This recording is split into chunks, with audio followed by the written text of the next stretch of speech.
Hello, everyone, and welcome to Black Women Unmuted's analysis of the 2024 election.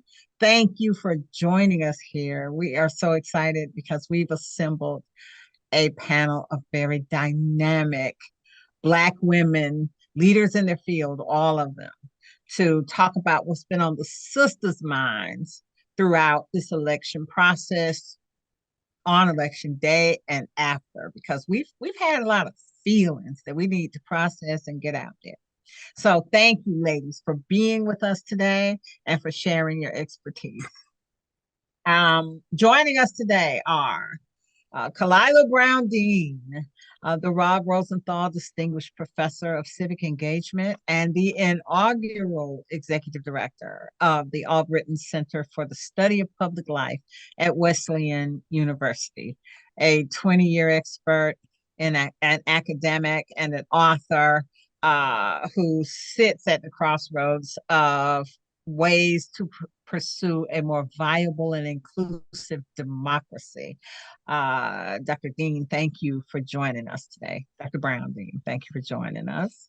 Thanks for having me. We also have Stephanie Jones, my good friend, Stephanie Jones, lawyer, writer, former senior government official, and Undersecretary of Transportation in the Obama administration, long time Democratic strategist, policymaker, and activist, and a pretty outspoken voice on the dynamics of the relationships among women when it comes to our political progress. Thank you, Stephanie, for being with us today. Thank you. And certainly not last or least, our always loyal, always good friend, Glynda Carr, co-founder and CEO, president, CEO, co-founder, the whole thing of Higher Heights for America, the organization that has been growing sisters in politics for more than a decade now, and always there to talk about the political condition that we are in. Glynda, we love and appreciate you so much, and thank you for being here with us today. Great, thank you.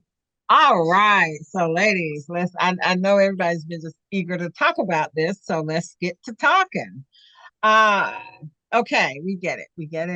The history we wanted, that many of us wanted to see.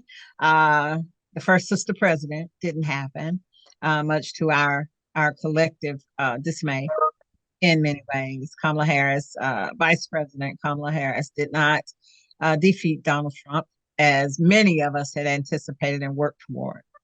And yet, the history that could not be denied did get made. So really, and that is in the form of two Black women getting elected in statewide campaigns to become U.S. senators. We got a double dip there, something we had been elusive for us for so long. And then there were victories in down ballot races too for Black women. So I guess the logical question, and any of you who want to take this on, please jump in. Should we be happy or should we be sad in this moment?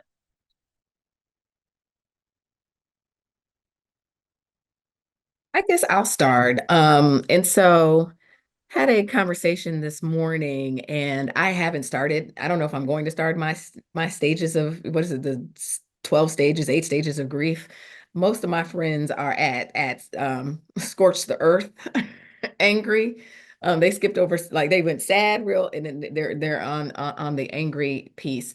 And part of that is my soul sits well on the work of Black women and what we did in 107 days, what we've done in 10 years, right? We've seen incremental gains of Black women's political leadership since 2014 till now. We've seen leaps and bounds of political leadership pipeline work happening over the last 10 years. And so the MVPs on election night for me were Black women. And the MVP was the MVP, right? Which is Madam Vice President. In a tweet, she said yes, understood the assignment, and ran a really good race. And so I sit in that my soul is well in this moment. I will decompact all of my thoughts around one of the things that, Sonya, you've heard me always said, I want what my neighbors want. I want economically thriving, educated, healthy, and safe communities. And this election cycle revealed that my neighbors don't want that for me. And so that is the part that I grapple with. But the way Black women stepped into and expanded their full stance of their political power in this moment, I sit very well in what Black women did this cycle. And to me, we won. We won a victory that is yet unknown, right? And so she took the baton from a Shirley Chisholm, right? Shirley Chisholm sat, if you watched the doc, it wasn't a doc, the film with Regina King, where they ended, and I was not happy with the way that movie ended, right? It ended in her loss. Like, it didn't talk about her victory, about being able to be nominated from the floor, because that actually was the victory of that 1972 72 convention. But the victory was the unknown that if it were not for a Shirley Chisholm, we wouldn't have had a Barbara Lee's amazing run as a bold congressional member. And so the win is unknown because we don't know the Barbara Lees that were inspired by a Kamala Harris, and what the Harris effect will be.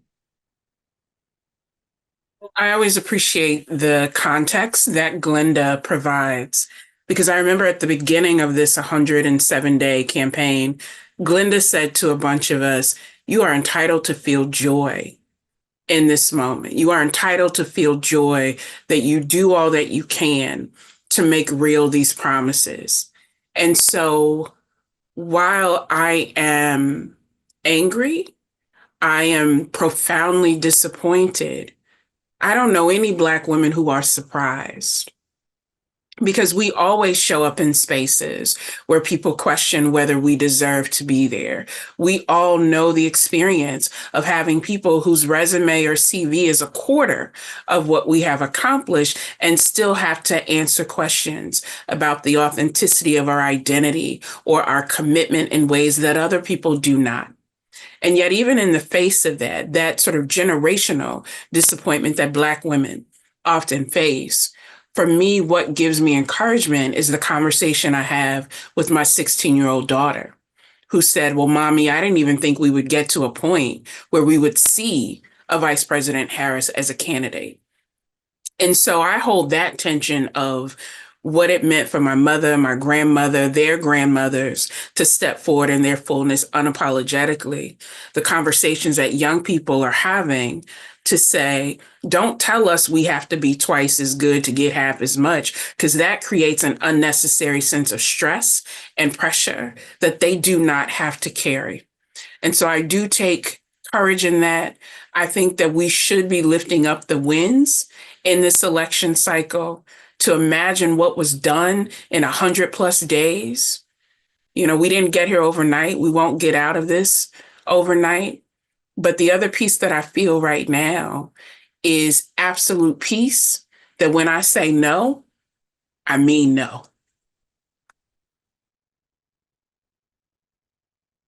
I have some mixed feelings here.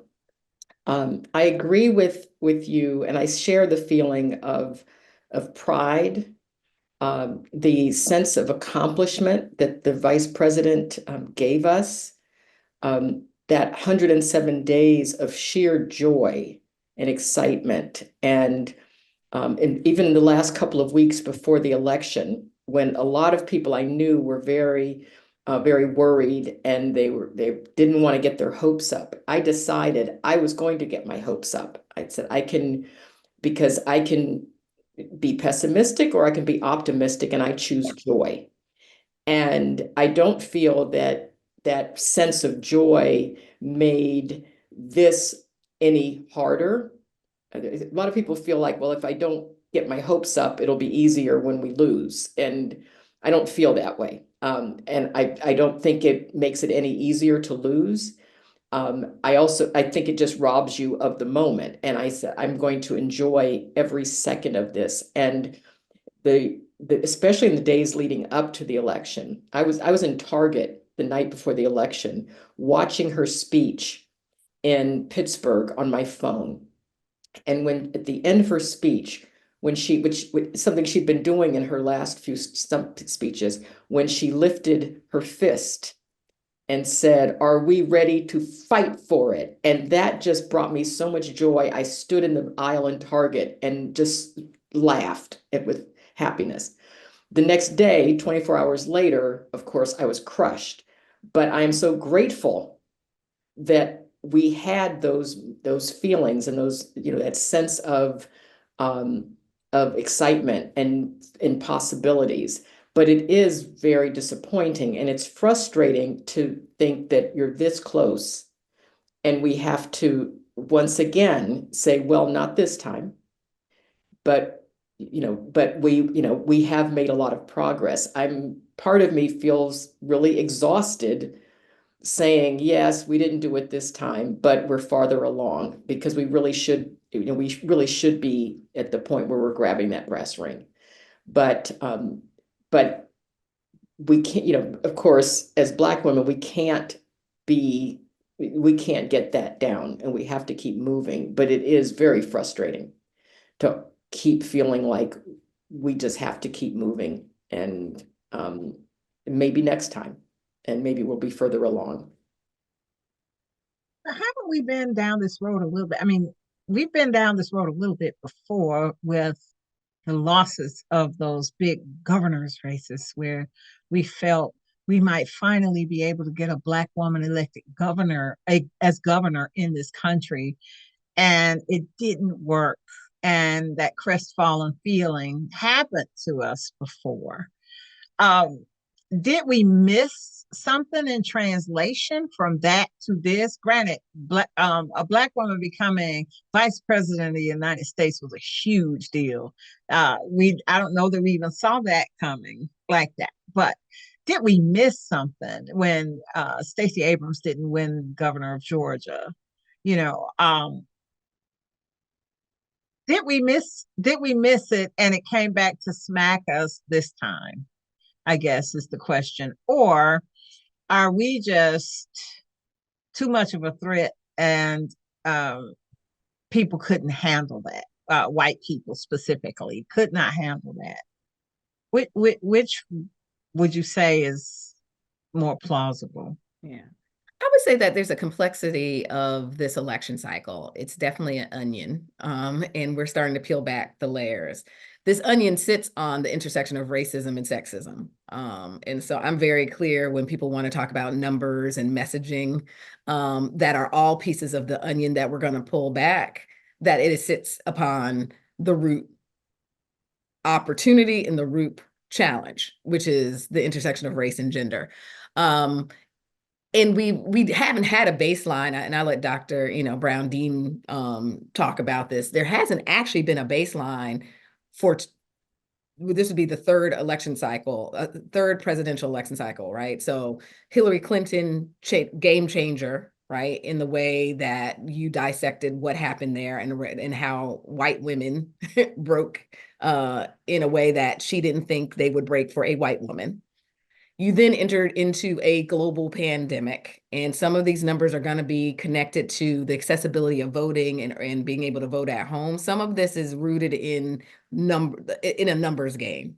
And then enter into this election cycle. It was 107 days, right? And so I do think some of the complexity is, the ability to there was the excitement, but the messaging. If she had a longer runway, would she have pivoted to talk about the economy? There was all of these things that in a real election cycle, she would have been able to move and pivot. So I'm going to embrace all of the complexities of the what is it? What do they call the onion that you deep fry that peels open? The blooming onion. Yeah, that the complexities of not knowing the numbers. I've been stopping everybody until all the numbers come in. I'm not having a conversation about chance, nothing about the numbers. I'm going to spend my time talking about the values of what the numbers say now. And it is the fact that women have shown twice that they're not aligned with the values that we believe them to be aligned with on an issue perspective. And then you enter in, you can't tell me that that there, from focus groups from some of my colleagues, that there is some concern about this woman, that if her resume was sitting before the voters without a name, without a gender or a race to it, we would be in a different situation. That a man waking up with no preparation is held to a different regard than a woman who's prepared her, and a Black woman who's prepared her whole life to be in a moment as this.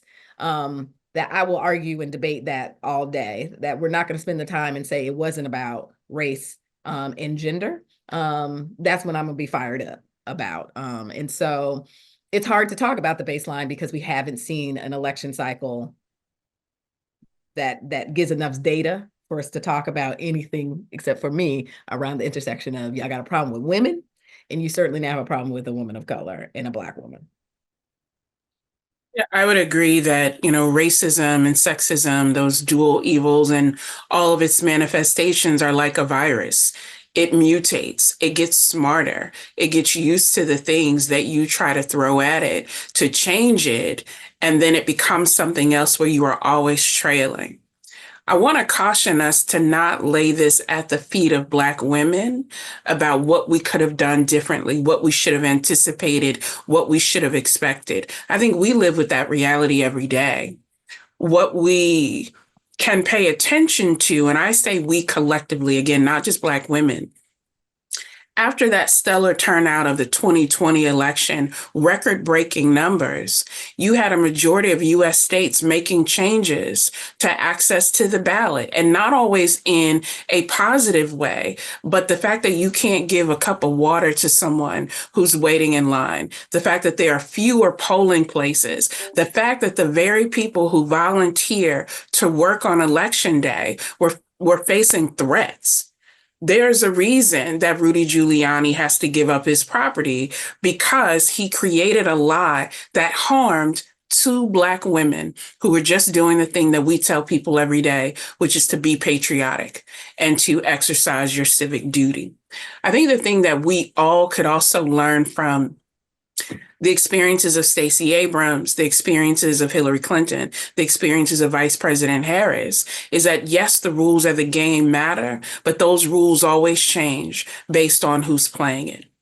And so the ways that white Americans responded to Vice President Harris as a candidate, if we're going to call a thing, the way that some folks of color, some Black folks responded, never did I think we would be in a phase where we have to question, is she Black enough? Is she really Black? Is she too Black for folks over here who wonder what that's going to mean? All of that is silly. And it detracts from the very real reality that we learn from this, is that there are people who say they love America and really don't, because they're willing to burn down, destroy every provision that is meant to keep people safe in a democracy in order to protect their own privilege. And I will only add to that, and both of you made really good points. First of all, about the messaging and talking about the messaging. In my view, there is no messaging that could have overcome the biases and prejudices and just outright racism of so many of the people who decided that it was better to vote for a criminal white supremacist than a highly accomplished Black woman. There is no message that, and first of all, her messaging was dead on, and she talked about the issues that people cared about. But I just don't think that there was any messaging that could have overcome that.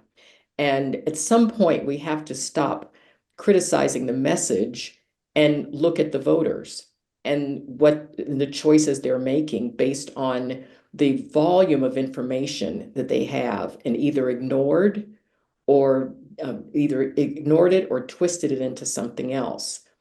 I also think that, and you made a very good point, Dr. Brown-Dean, about the voter suppression. There are a lot of questions now about turnout, and people are saying, well, the Democrats didn't turn out their base, Black voters didn't turn out. I have not heard any discussion about why that is, other than the suggestion of laziness and apathy. But we have to look at the fact that for the last 4 years, and actually longer, but in a concerted effort in the last 4 years, there has been a flood of voter suppressive measures enacted in states across the country.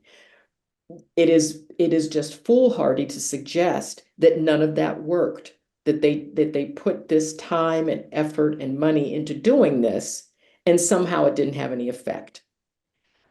We know, the problem is, we know that people's votes were suppressed. We will never be able to figure out how many, because it's almost impossible to prove a negative. It's hard to prove who didn't come out and why they didn't come out. I'm not suggesting that to let everyone off the hook for not voting, but that has to be factored in. And I've heard very little discussion about that. You know, there's this saying out there that they always want a Black woman to do the job until she does the job, right? Remember all of this embracing that went on. Black women save democracy, yay! And Black women are the key to our future, and maybe we should listen to them. And really, souping our heads up big time on that kind of thing. And that whole theory of they treat us like a pet until we become a threat. In response to that, we saw that it was crystal clear for us during this election cycle. And now a whole lot of us, no real polls of us talking about this yet, but we know how we are feeling. A lot of us are saying, you know what, I'm done. I'm done. I'm done. And specifically saying, when it comes to our white women friends, colleagues, associates, professional, people we're familiar with. I can't say a lot of them are friends, but with white women specifically, we're annoyed with Black men who may have gone this way, or Latino men who did this, but primarily to our white women friends, we have been saying we can't carry on no more. In light of this feeling, because I don't see it going away anytime soon, unless y'all know something I don't. What should we do next with this? If resting and resisting the stress is the path forward, how do we do that when strength has been our default for so long? One of the things that I kept hearing in the post-election, and I do want to, again, at the time that we are having this conversation, it has only been a week. And I think we need to name that, because this is so many layers, complexities that we should work through. One of the things that I've been hearing a lot is that I don't understand why people voted against their interest. Why would this group vote against their interest? And that is a problem to me, because it presumes that you know how people order their interest or how they define their interest. And this election laid clear that we all have a very different calculation. I imagine that most of us on this call, if we think of interest as purely being economic interest, most of us probably voted against our economic interests, because we knew that our economic interests are not safe if our basic civil rights and humanities are not safeguarded and protected. The message that I would say to everyone is, I had a high school classmate who I have a lot of respect for. I've known her for 30 plus years, who sent a note to say, I'm wearing my blue bracelet today. I want you to feel better because I'm wearing my blue bracelet. And I had to pause in my response, because I realized she is entitled to feel disappointment just the way that I am. And I said to her, whatever brings you comfort in this moment, take what brings comfort. But don't assume that the act that brings you comfort brings me any consolation. Because whether it's your blue bracelet or your pink hat or the safety pins that folks wore after 2016, after that has trailed off and faded off, we are still met with the reality. So I would just simply say, Feel everything that you are feeling. Allow yourself, whatever brings you peace, to protect that peace as you work through it. And to Black women, I would say, make the choice that is going to make you feel whole in whatever that moment is. If it is the realization that you can't carry everyone on your back, we shouldn't have anyway, but also be really clear about how we point the finger and assume not just who we think enemies are, but who we think allies and advocates are. Because there's a whole lot of blame to go around if we start thinking about how people showed up and the cost that many of us endured for other people to be convinced to show up.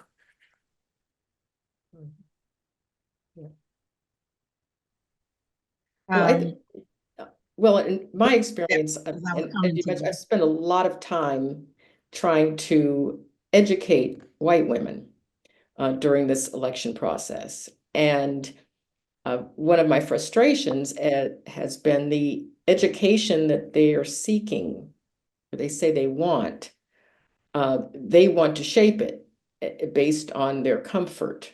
Many of the women I dealt with. And there's a lot of, no, tell us what to do. Tell us how we can be allies. And then when you tell them, the response is, no, not that. Not that. I have something else I want to do. And when you say, well, that's not really helpful, or we need something different, there's the pushback. And that's been, I think a lot of that has been revealed in the outcome of the election, that there is a sense of, we know what we want to do. We know how we want to do it. And as you said, this idea that they're voting against their interests assumes that their only interest is economic, or their only interest is in their reproductive rights. And we see that not just in dealing with women, but people across the board. Whenever we're always hearing, why are these people voting against their interests? What they mean is, why are they voting against one specific area of interest? It's the same argument we hear about economic anxiety.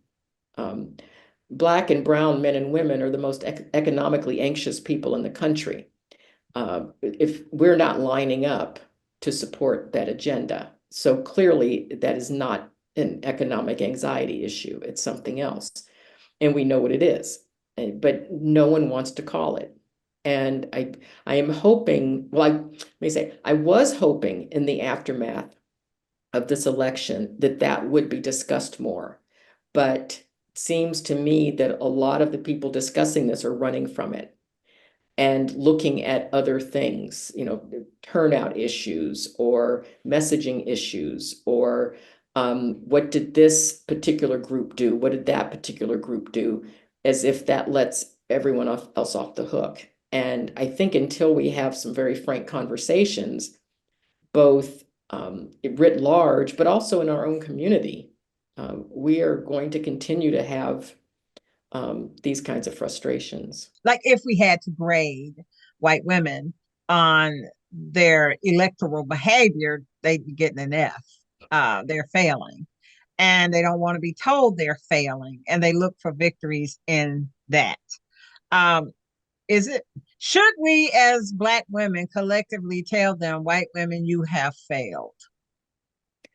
Well, I have. I have said that, but of course the immediate response to that is not all white women. Not all white women. That, though. I don't want to hear that myself. That's just me.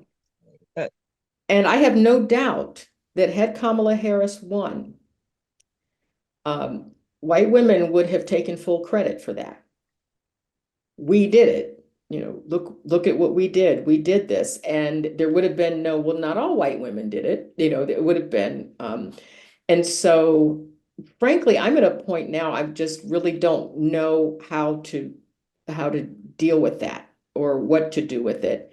It seems to me if they haven't moved further along at this point, after 4 years of Trump in the White House, after an insurrection, after Dobbs, after watching so many extremists being elected across the country, after this campaign, what they witnessed, if that did not affect a change, I'm just not really sure what more we can do or we can expect. And so a lot of that is going to have to be taken care of in their own communities, because I think we're just, we're tired, and we need to, I think there needs to be some regrouping on our part in how we, even how we do advocacy. So, do we just write them off after this? Do we write white women off specifically, is the question. For any of you. Yeah, I'm just going to say no. I'm always uncomfortable with sweeping generalizations across the board. I believe in accountability. I believe in responsibility.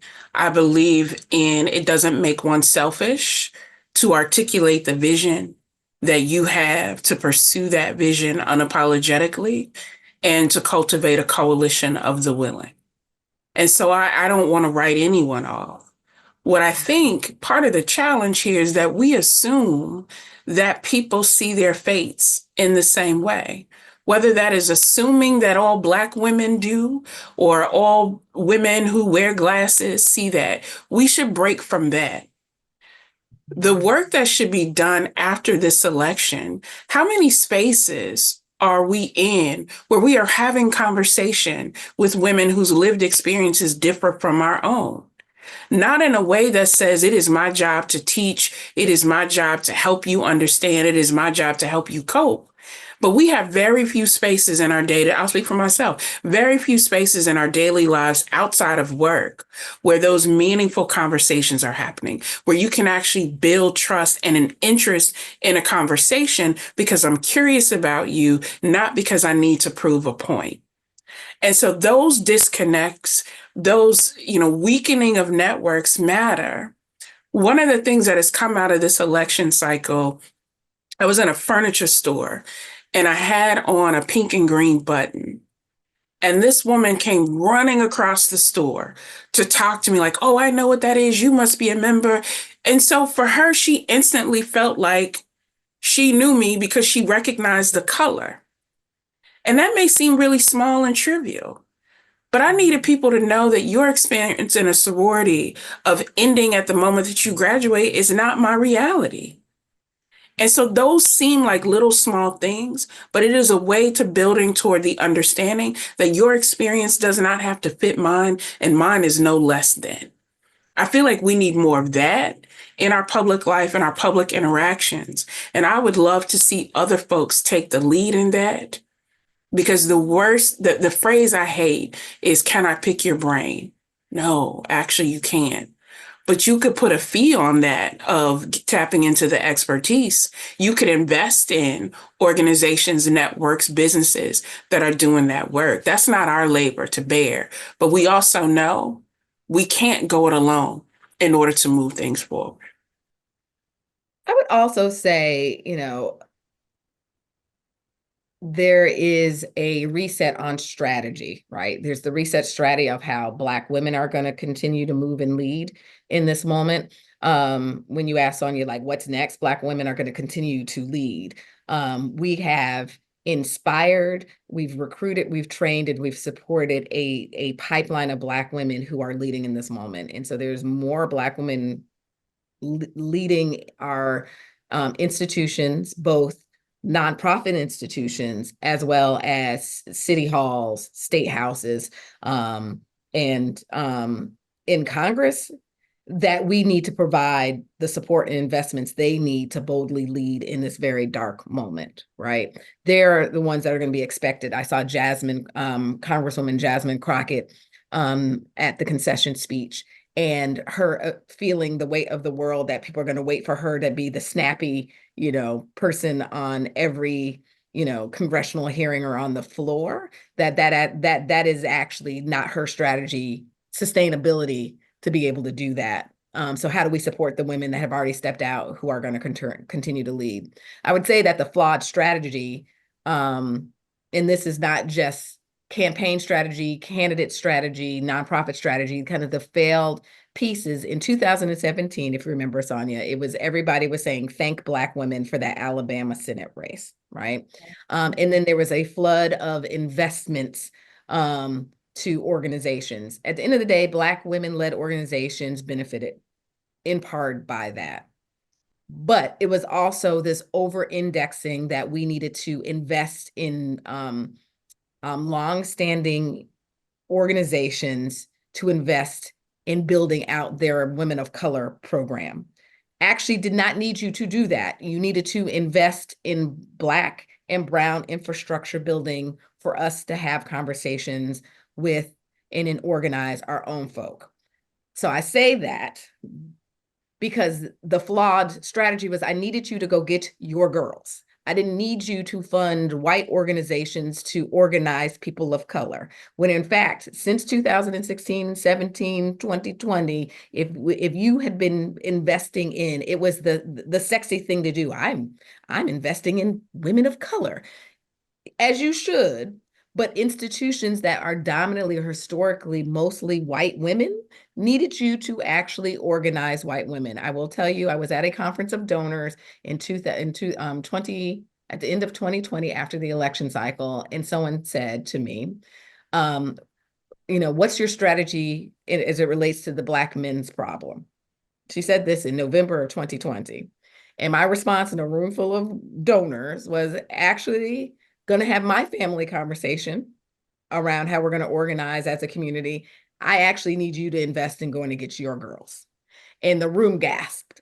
And so certainly there was some work that did not happen between 16 and 2020 and 2020 and 24 that I'm not saying that, our institutions do depend on the diversity of investments. Those investments need to be 365 days a year, right? Democracy is not a 14-day stretch. It is a everyday governing, electoral, and policy-making strategy that, as they figure out how to pick themselves up, what is their strategy forward about expanding their tent of support? Because Black women are going to do what we're going to always do. If we're going to encourage Black women to run for office, as we will continue to do at higher heights, that we're going to support the women that are organizers, that are activists, that are elected, that are thinking about running for office. And that is the work that we can commit to. And then I think we need to hold those accountable about the work that they need to do with their community. And I will agree with Dr. Browning, then we probably should find some intersectional tables where we should be having conversations with allies in a way that will build a democracy that we all can kind of believe in. There's that old saying of once bitten, twice shy. And so I get the sense that a lot of us are going into a clutch, dialing back our expectations. Doesn't mean they won't dial forward again someday, because we do remain hopeful, but dialing back expectations. So if we had to narrow our focus in dialing back expectations, finding a place to pick up where we left off, what is the good logical place to start in politics? Now, we've talked about how to get our relationships back on track and talking and having the conversations, but I mean, where do we pick up? Is it with the people who just got elected? Is it, like you say, supporting those who've been elected? What's a good place to begin if you're one of these gun shy sisters out here who put the all forth and got disappointed this time? Where can that sister begin again? I'm an advocate for local politics. I'm a strong advocate for local community engagement and development. And so while at the national level, has been said before, national level held a number of disappointments, the place that has the greatest impact on your day-to-day lives are right in your own neighborhood, in your own town. So that means we know that major changes will come to public education in this country. When people feel that they are ready to engage on whatever level they feel that they are ready, that is a space to get involved and to say, I do not believe that children should have to worry about having access to clean, safe drinking water. And I believe that in my city, my town, my state, my region, we can take some action to protect kids in those ways. And so I don't want us to overlook that platform, the ability, often Black women hone their political skills when they run for future higher office. That has happened at the local, at the state level. So I think that is a place to lean into, to reclaim that sphere, because it does provide the opportunity to do it. And the entry cost tends to be much lower than those who are aiming for that. And to still, understand that you have had the success of these two women who will be entering the United States Senate and will be facing a very different context than if they had been elected last year or 2 years ago. So hold that and still think about what we can do right where we are. That's such an important point. We spend so much time looking at national politics, and the stakes are so high, and the wins are big, and the losses are devastating. But working at the local level not only allows you to, what my father always referred to, brighten the corner where you are, you can see change. You can see positive change very quickly, and it's change that you actually were involved in. And it's actually where we need most of the help. And so I agree with you completely. And not just in things that people typically think of as, in education or local politics, but things like space planning, zoning, transportation, infrastructure decisions. All of these things impact lives, but also they do impact politics. And I often remind people that with some exceptions that we see with some folks at the national level now, but most people in national office started locally. They were on city council, they were mayors, they ran for state legislature or the state senate, county commissioners. That's where, if you really want to build a bench and have a say in national politics, we've got to continue building people up from the ground up. So I just sit with you on that. I think that's absolutely critically important moving forward. I would also just remind people that, we are a governing partner to our champions who are in elected leaders, and we're an accountability partner, particularly for those who positions on issues may vary. So I spent 6 years working for the New York State Legislature. I was a chief of staff of a New York State senator. And so it is important that constituents are in constant and consistent conversations with their elected leaders, right? Our power as Black women stands tall as voters, but is as important as a citizen who is advocating on the issues that we care about. And so I look forward to our ability to strengthen the way we advocate on the issues we care about every single day. That is organizing lobby visits, letter writing campaigns, using social media in the way that will allow us to have our champions continue to push bold policies into our government, our policy innovations, but also organizing and disrupting those who don't share the same values, who have been elected from the local level to the White House. Oh, okay. We've covered several points here. As we begin to wrap, I'd like to see if we could assemble a little sisterly survival kit for Trump 2.0.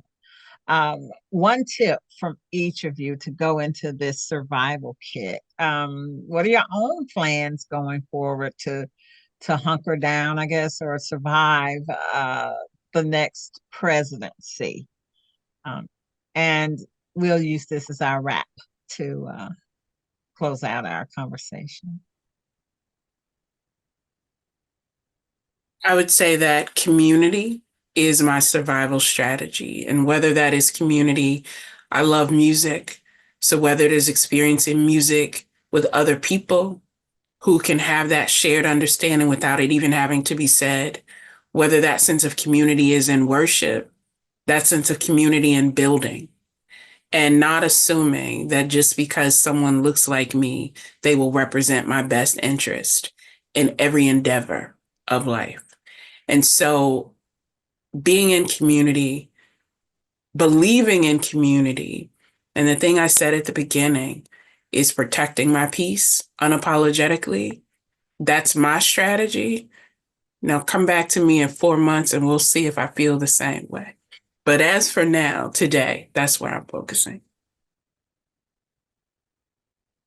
I would say definitely protecting my peace and finding peace and joy in smaller pieces, remembering that we have anything we're going through pales in comparison to what our elders had to deal with, and they did not have our tools. So as bad as this is, I think we have to be mindful of the possibility of still making progress. I'm also engaging in a certain amount of detachment. I think it's important I think we all go, we tend to go all in. And for me, it's going to be important to learn to step back, not become disengaged, but to just be more mindful that of not giving so much of my heart and soul until I have a better read on the environment and to figure out in a very keen-eyed way where I can make the most difference and focus on that. I am going to be armed with the facts and stand solidly in being a truth teller. And that's across all of my life, right? So I think all of you, Khalilah, I'm sure you had like people are calling, they want to check on you, but in the same point, they want you to give you the analysis. Right. Like, so you're not actually checking in on me when you're like, so what do you think about these numbers? And so I'm standing in that truth of going like, I will point you towards some facts, but I can't be your truth teller today. And me being able to say no is part of my truth.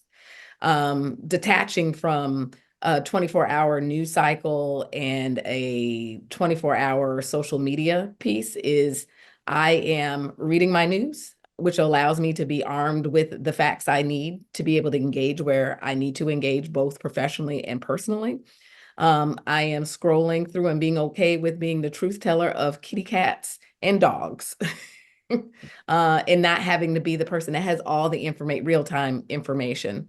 And I certainly believe as I'm going into a bunch of coalition work, like Higher Heights sits solidly in the Black woman sandbox. I spend most of my time talking to and with and on behalf of Black women, but I also live in a world that's more than just Black women. And so I'm about to be in a bunch of conversations where I'm going to be the truth teller. And being okay to be very unapologetically, unbought and embossed in this moment, and to be able to provide space for Black women to be able to speak their truth. Now, please, before we go, each of you, let our audience know where they can find you. One thing we like to do here at Black Women Unmuted is to make sure that we steer people to where you are off mute. So please let folks know where they can find you, either on the interwebs or wherever. My social media is about to change up in these next few months, but I host a radio show and podcast called Disrupted. It is available on all of your favorite podcast platforms, and it's a way for us to encourage community and connection by focusing on the disruptors who are unapologetically saying no. And thank you for the opportunity. All right, Glynda? Well, I'm currently quiet on social, but as I think many of us are, but it is at Glynda Carr. But Higher Heights is and will continue to be the political home for Black women, where you will have your trusted information to be in community and to take action through our Sunday brunch series. And so follow us at Higher Heights or at higherheightsforamerica.org, and be in community as we forge a pathway forward. Thank you. And Stephanie? I have gone silent on social media.